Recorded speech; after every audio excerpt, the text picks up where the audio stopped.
¿Qué tal? Muy buenos días. Cerramos semana aquí en el arranque y cerramos semana hablando de bastantes temas. De hecho, del microinformativo que siempre les presentamos para recordar qué pasó ayer y, en cierto modo, qué puede pasar hoy. Y para hablar de un tema que siempre es importante, siempre es importante, que es el de la educación. Y para ello tenemos a Eugenio Rodríguez, de SAT-ESTES. Muy buenos días. Hola, buenos días. Prácticamente compañero y amigo nuestro entre las ruedas de prensa que vamos y entre las veces que le llamamos. Y ahora hablaremos, aparte de la propia educación, también de lo que está pasando, que en cierto modo va relacionado con el tema del COVID y la vacuna de los niños. Pero antes, como siempre, nuestro pequeño informativo, porque ayer pasaron cosas importantes. De entrada, ayer nos visitaba el secretario de Estado de Política Territorial, Alberto González, que en una sesión de trabajo vino a reunirse con distintos colectivos. Junto a la delegada del Gobierno, Sabina Moch, visitó el Palacio de Asamblea para mantener un encuentro con el presidente de la ciudad, Eduardo de Castro, y varios consejeros de su ejecutivo. Entre las competencias de la Secretaría de Estado de Política Territorial está el impulso, recordamos, de las relaciones de colaboración y cooperación con el Estado y Melilla. Clave ahora que ambas administraciones están trabajando, al parecer, en un plan estratégico para diseñar el futuro económico de la ciudad. Un plan especial para Melilla, eso es lo que quiere desarrollar, por tanto, el Gobierno de España y el motivo principal de la visita del secretario de Estado de Política Territorial. El proyecto en cuestión, que tendrá como base el plan estratégico de la ciudad, está siendo elaborado por la empresa pública Traxa. Se prevé que esté listo para julio y que a partir de ese momento comiencen las actuaciones y se acometan los cambios normativos o legislativos que sean convenientes. Por otro lado, indicar que, aparte de esta importante noticia y reunión, indicar que Medio Ambiente ha reconocido que las obras realizadas en el Parque Lovera fueron, por definirlo de forma elegante, agresivas y provocaron la muerte y posterior tala de algunos árboles. El Gobierno ha asegurado que se está haciendo una reforma integral tras años, eso sí, de abandono. La última fase del proyecto incluirá una adecuación paisajística. Y es que las obras de remodelación del Parque Lovera han servido para recuperar, eso sí, el foso de San Carlos y una galería subterránea fortificada que estaba oculta. Se ha encontrado el acondicionar el foso para que se pueda acceder al parque desde la Plaza de la Aviación Española. El lugar podría convertirse en un foco, posiblemente, de atracción turística. E indicar más obras, que ayer nos hablaron de ellas, y es que el Gobierno de la ciudad prepara varias obras en el centro. Atención a esto. Se busca remodelar la avenida Juan Carlos I, una vez más, y calles adyacentes. El objetivo es adaptarlas al plan de movilidad urbana sostenible, restando espacio a los coches para que vuelvan a manos de los peatones. El Ejecutivo pretende que estén finalizadas antes de acabar la legislatura. Y también Medio Ambiente, que protagonizó ayer muchas noticias, trabaja en un nuevo pliego de contratación para el transporte urbano de la ciudad. Hablamos de la COA. Desde la Ciudad Autónoma aseguran que el actual servicio que presta la COA está acogido con alfileres, literalmente, ese ha sido el comentario. Algo que provoca problemas legales para pagar a la cooperativa. Esperan que el pliego esté listo para el concurso a finales de enero, en apenas un mes. Bueno, y ahora sí, ya pasamos con nuestro invitado, Eugenio Rodríguez, Sindicato de Enseñanza SAT-ESTES. Le agradecemos su presencia y le preguntamos, por tanto, un tema que en cierto modo está relacionado con la educación desde hace ya casi 2 años, el COVID. No le voy a preguntar cómo se están desarrollando las vacunas, porque para eso está Sanidad, pero entiendo que el sindicato, ya de decisión de cada padre, está de acuerdo en que los chavales, los más pequeños, que eran los que faltaban en todo el marco de vacunas, estén vacunados para impedir o evitar lo que está ocurriendo en algunos centros, que si alguien se contagia, niño o profesor, pues tiene que cerrar todas las aulas con toda la complicación que esto conlleva. Efectivamente, la postura de SAT-ESTES no puede ser otra que la de seguir los pasos que aconsejen los expertos en esto. Y los expertos en esto, evidentemente, son personas del ámbito sanitario. Y mayoritariamente, por no decir casi de manera unánime, este ámbito se ha pronunciado porque se debe vacunar a los niños menores y por tanto consideramos que efectivamente lo que se tiene que hacer es facilitar el proceso de vacunación, que es lo que se está ahora. No vamos a entrar, consideramos que efectivamente el sitio adecuado no eran los colegios. Para esto hay una serie de instalaciones de carácter sanitario que son más adecuadas, entre otras cosas porque hacerlo en los colegios hubiera supuesto además descargar una nueva responsabilidad sobre el profesorado, que además lleva ya a sus espaldas muchísimas responsabilidades crecientes año tras año, y un docente no puede hacer todo.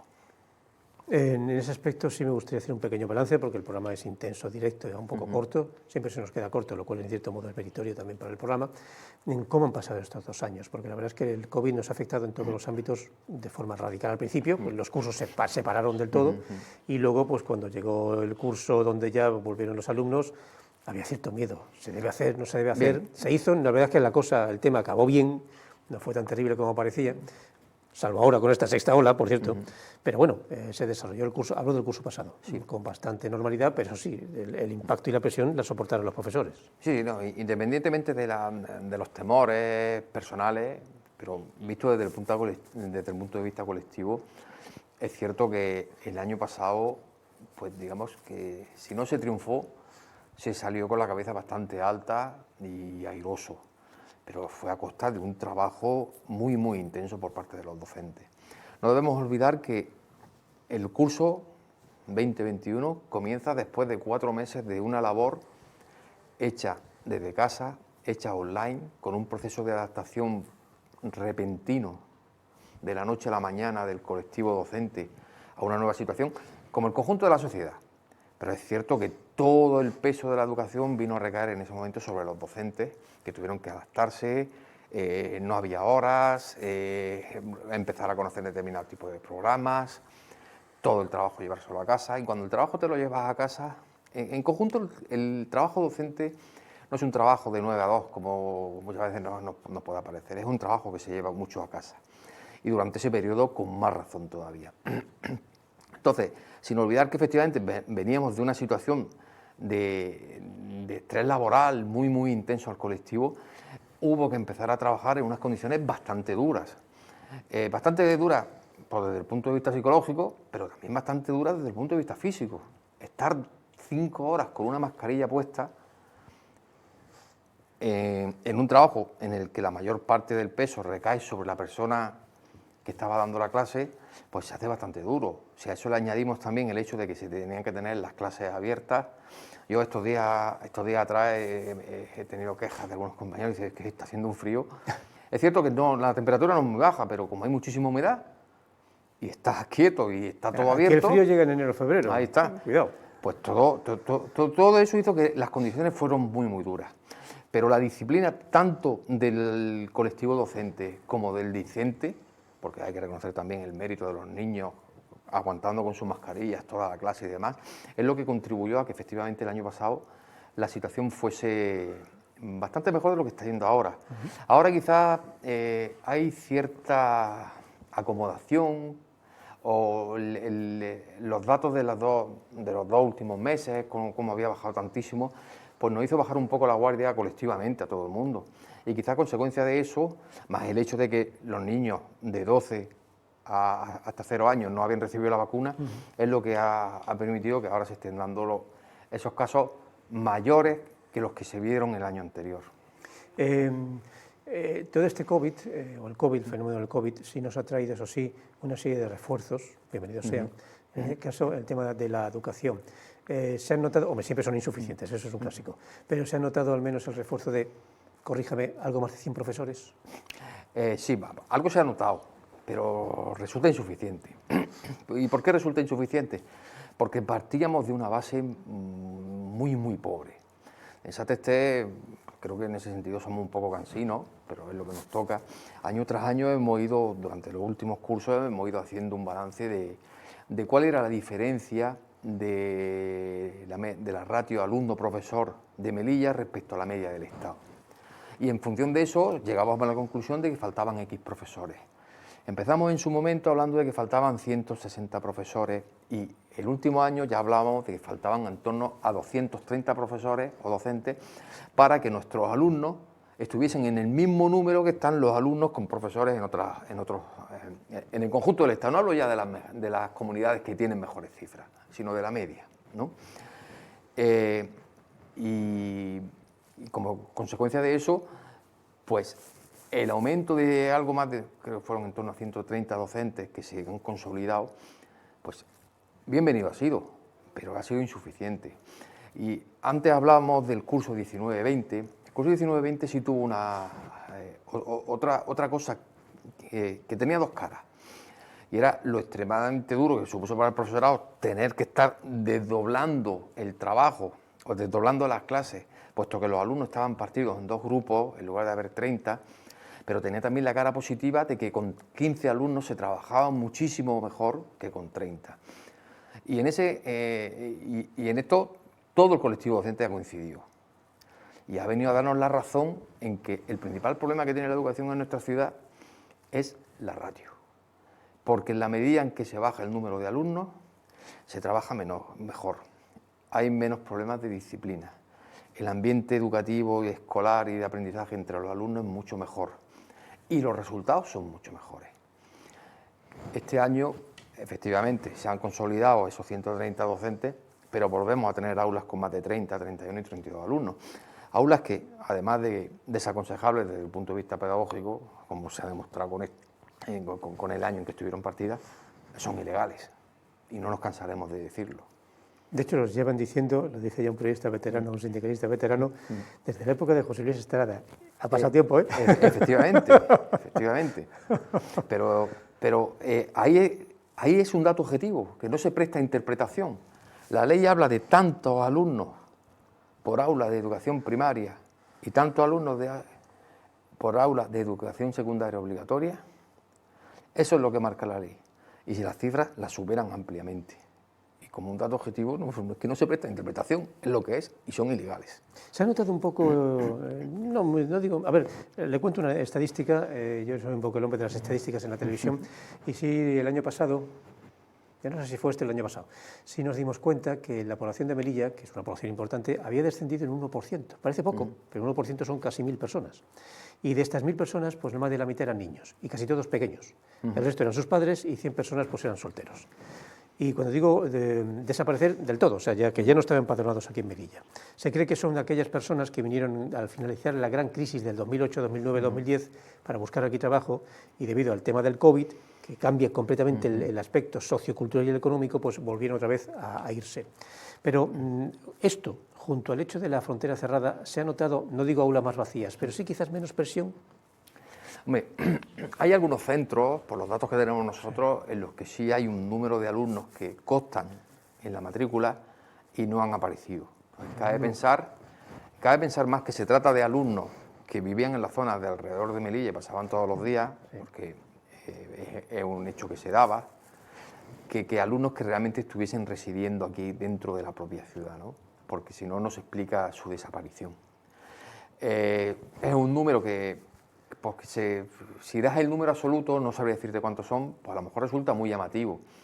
Pero si tú coges en una piscina olímpica y sueltas 1 litro de agua, eso es prácticamente imperceptible. Entonces, 100 alumnos, 150 alumnos, 200 alumnos, entre un total de 18.000 alumnos, que son los que constituyen la enseñanza desde educación infantil hasta bachillerato, pues prácticamente en un aula no se nota. Es prácticamente más del 20% de la población son estudiantes en Melilla. Sí, hombre, la población de Melilla es una población joven. Contrariamente a lo que ocurre en otros muchos sitios, la pirámide de población es la que es. Venga, vamos a ponernos a soñar, que no viene mal de vez en cuando. Si para que el tema escolar, el tema de educación en Melilla funcionara bien, ya lo digo perfectamente, idílicamente, bien, como he dicho antes, con las estadísticas, ¿cuántos profesores necesitaríamos y cuántos centros adicionales? Venga, vamos a ponerlo sobre la mesa para preguntarle, es que se lo cuento, es que el lunes, salvo sorpresas, entrevista a Verbel. Bien, vamos a ver. Decirte si un número concreto de centros es difícil. Te voy a dar una serie de conceptos, mejor.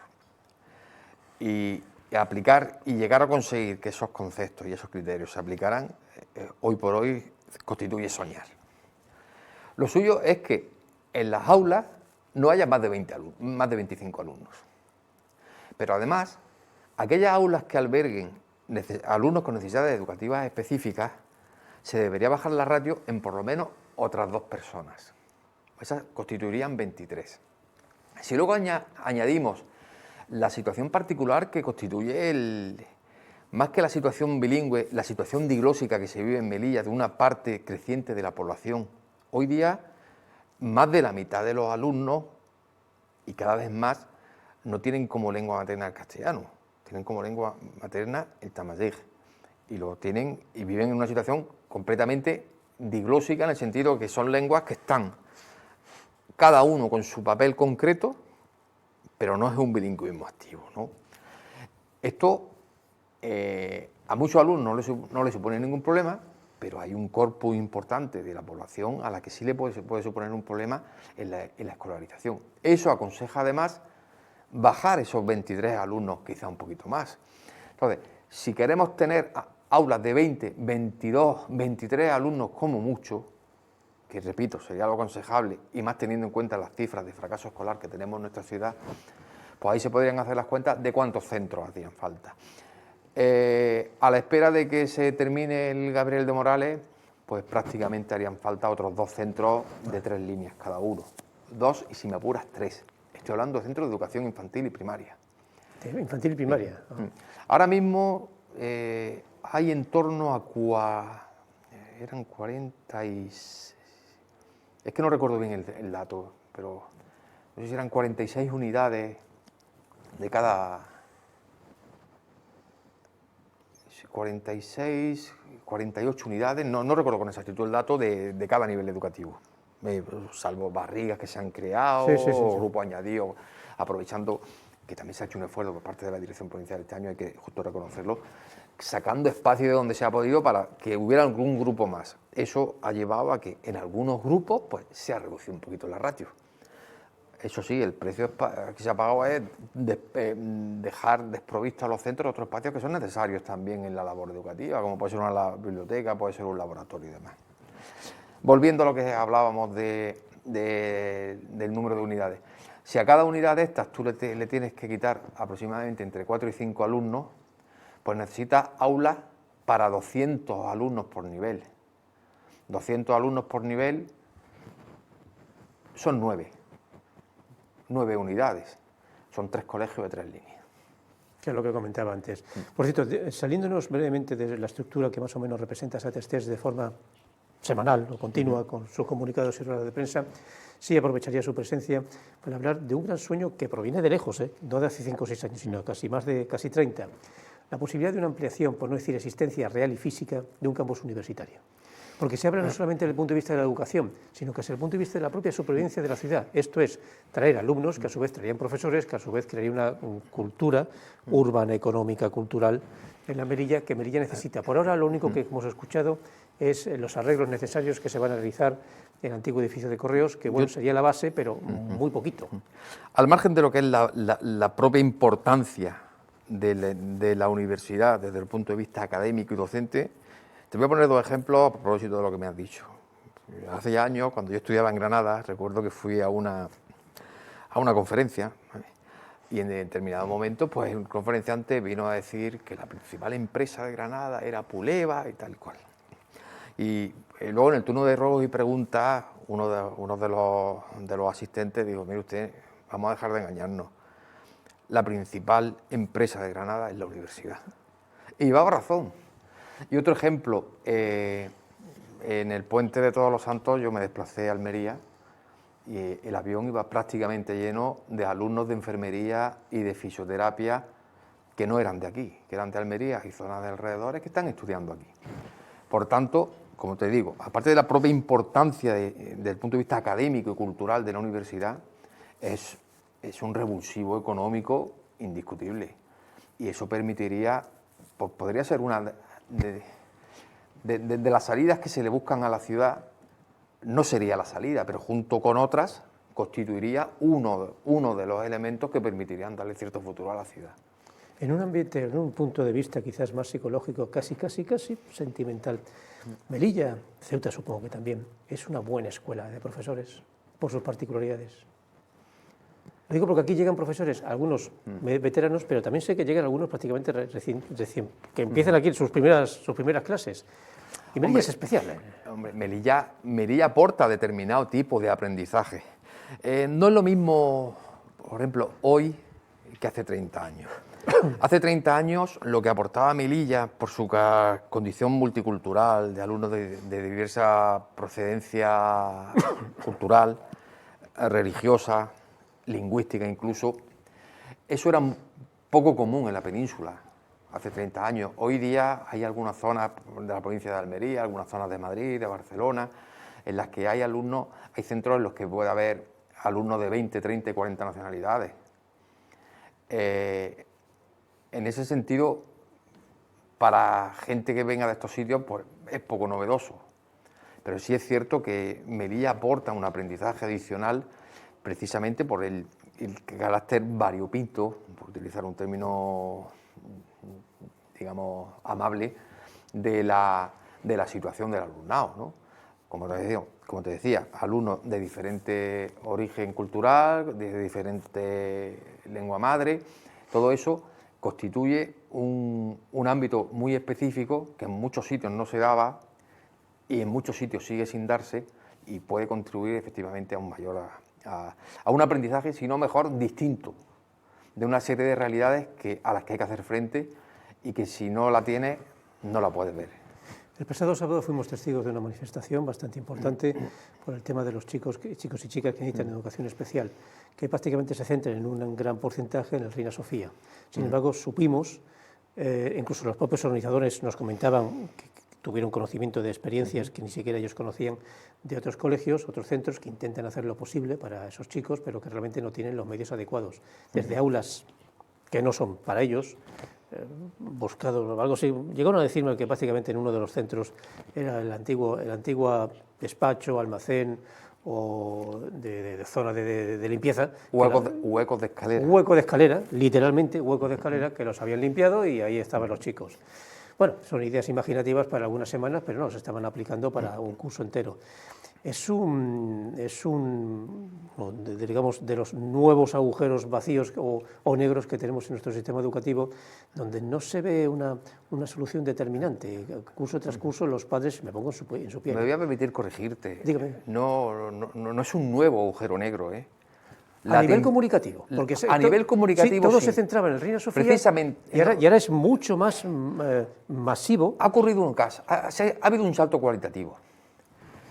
Si acudimos a las hemerotecas, podremos ver la cantidad de años que, por ejemplo, SAT-ESTES, y no solo SAT-ESTES, en su momento la Junta de Personal, incluso otros sindicatos, pero SAT-ESTES en particular, ha ido destacando durante muchos años la falta de atención a la diversidad que se estaba produciendo.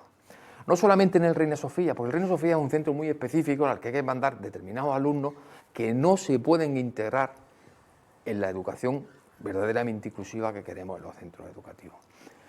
En la medida en que los centros dispongan de los medios necesarios, se puede atender a muchos alumnos sin necesidad de llevarlos al centro de educación especial.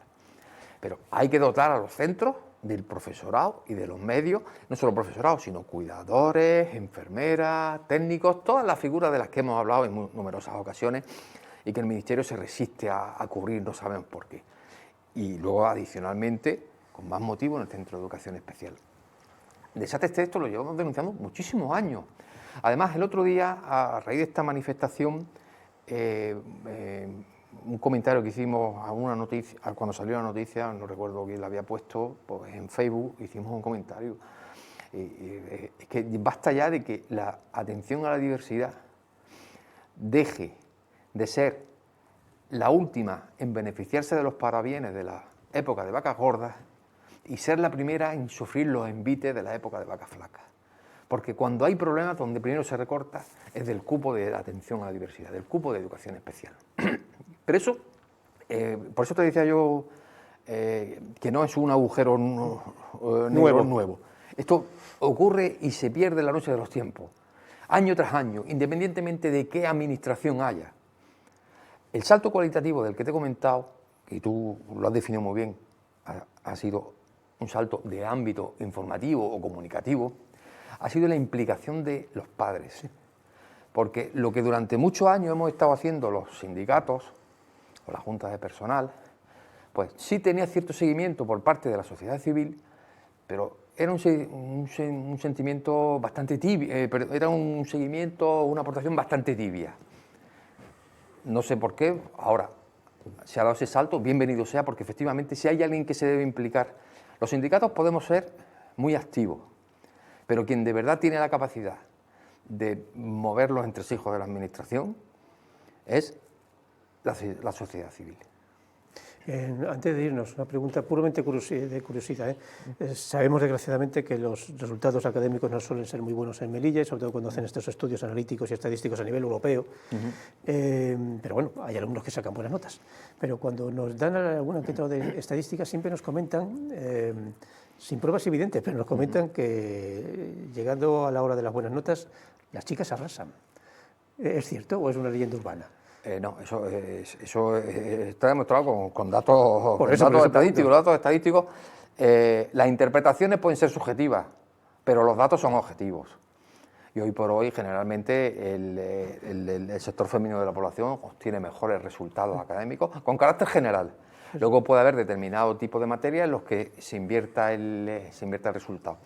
Pero con carácter general, en todos los ámbitos y todos los niveles educativos, el sector femenino suele tener mejores resultados que el masculino. Y además, el sector femenino es más fiel. No, porque ahí ya no se puede dar una serie de consideraciones sociales muy amplias, ¿no? En la época de bonanza económica, una parte de la población adolescente masculina deja los estudios porque accede a determinado tipo de trabajo que generalmente están asignados a los hombres, como pueden ser fundamentalmente la construcción. Por ejemplo, la hostelería afecta a ambos, pero es mayor la salida de hombres hacia la hostelería que el número de mujeres que abandonan los estudios. Ahí habría que hacer un estudio muchísimo más amplio, que yo no estoy en condiciones de hacer, bueno, no soy sociólogo, ¿no? Pero sí creo que los tiros pueden ir por ahí. Una última pregunta que casi le paso un poco el testigo del periodismo. El lunes posiblemente tengamos aquí al director territorial del MEC. ¿Qué le pregunto? ¿O qué le pido? Bien, pues... Porque las relaciones son aceptables, ¿no?, dentro de las posibilidades de lo sí, que se consigue. Vamos, Lo digo porque usted y yo, ya, permítame el tono de veteranos, hemos visto directores del MEC de todos los colores. Efectivamente. Y psicológicamente de todos los tonos. Desde el punto de vista de las relaciones, hay que decir que formalmente son correctas, como es mínimamente exigible. Es un profesional que parte también del mundo educativo, lo cual hace conocedor de la situación, lleva muchos años en Melilla. Y entonces, hoy por hoy, lo que le tenemos que pedir es a lo mejor, nosotros somos conscientes de que el director provincial, como tal, es el delegado de la administración educativa en la ciudad. Desde SATESTE le pediríamos que sea menos delegado de la administración y que sea más director provincial. Es decir, el velar por los intereses del sistema educativo de Melilla, que no digo que no lo haga, pero que si lo hace, que redoble esfuerzos para conseguir que el Ministerio, porque Madrid sigue estando muy lejos, en Madrid a veces nos da la sensación de que hay mucho jefe y poco indio. A pesar de que Melilla y Ceuta son los únicos que dependen directamente de Madrid. Junto con el exterior, ¿no? Le pediríamos que efectivamente que redoble esfuerzos para que la situación del sistema educativo en Melilla, Madrid tome conciencia no solamente de palabras, sino dándose cuenta de la situación que aquí se vive, de las necesidades que tenemos, de cómo hay que aumentar el número de profesores, cómo hay que aumentar el número de aulas, pero no para cuando se hagan colegios dentro de 10 años. Hay espacios en la ciudad disponibles para coger y construir centros tipo Gabriel de Morales actual, lo que es el germen de Gabriel de Morales, que son aulas que están mejor incluso que muchos colegios, que se pueden construir en X meses, con módulos, que se consiga también aportar otra serie de figuras que hacen falta en los centros, como pueden ser en cuidadores, pero en número adecuado, y en el número que realmente hace falta, enfermeros, técnicos de educación infantil, que además se cubran las necesidades y no estar siempre recurriendo a planes de empleo. Es decir, le pedimos que sea capaz de trasladar las verdaderas y reales necesidades del sistema educativo de nuestra ciudad, en el que el profesorado trabaja en unas condiciones realmente duras en virtud del número de alumnos que tenemos, que traslade eso a Madrid para que se tomen las medidas necesarias para poder solucionarlo. Pues con ese mensaje dejamos para que lo llegue, o para que yo mismo se lo pregunte el próximo lunes al director provincial del MEC, señor Berbel. Le agradecemos la muy interesante y didáctica presencia de Higinio Rodríguez aquí, que ya además le anunciamos en este programa del arranque, que es un programa de actualidad que no volvemos a ver. Pues muchas gracias. No solamente en ruedas de prensa, sino aquí, en el arranque. Pues venga, muchísimas gracias a vosotros. Pues nada, nosotros nos despedimos ya hasta la semana que viene, con la pretensión más que promesa de que el lunes abra el arranque, el director territorial o provincial, como quieren decirlo, del MEC. Unos minutos de descanso y les dejamos con el magazine. Hasta la semana que viene.